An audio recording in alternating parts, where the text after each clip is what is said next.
giờ tôi tắt tỏ trời tôi cúi lòng thế rồi nào, cúi trời thế.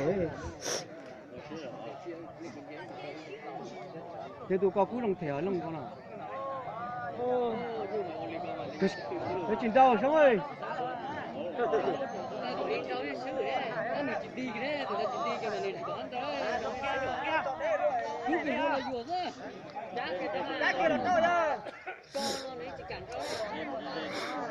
Nhớ chỉ cản đâu hả?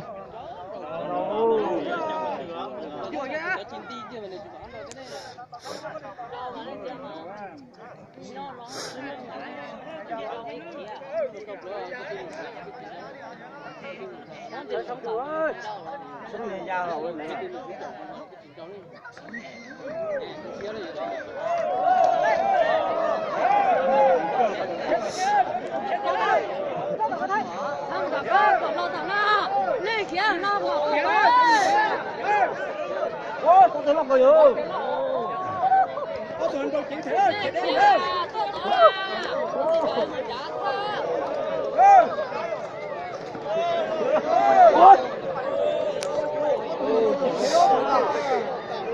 Có thể lọc rồi.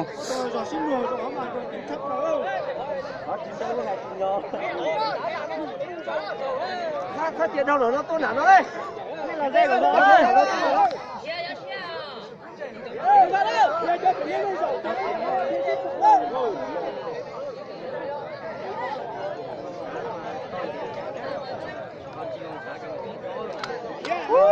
Tổng đi ra ở đâu không? Nó cho mình nhiều tấn đấy ơi. Đánh pha đó. Nó gió rồi.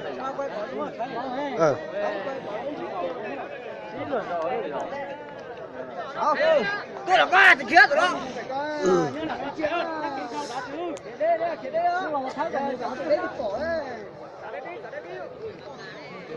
Sai cược.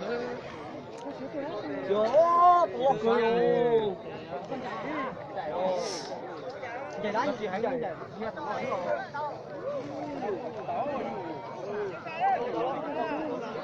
đừng pha đó, đây cho mình đây nào.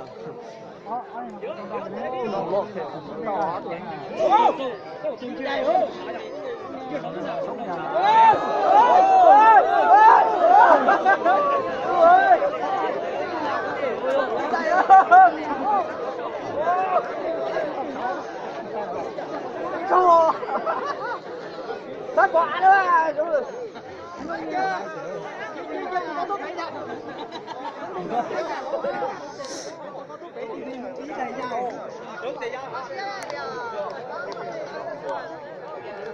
Ô, trở tay cái tao rồi cho.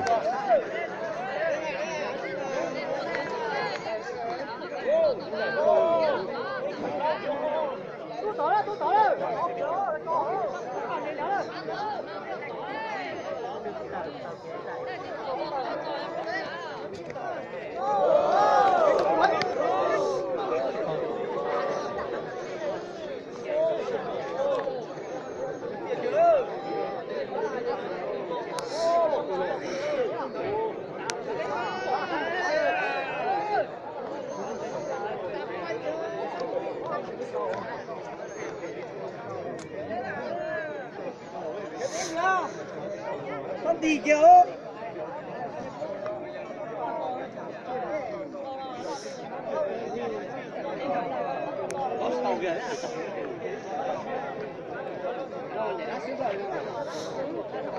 Thái tổng ơi.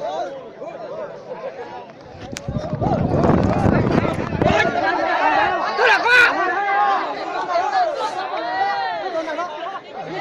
Nó là tế không tế. Kia sao không tế à? Ôi, ra đó.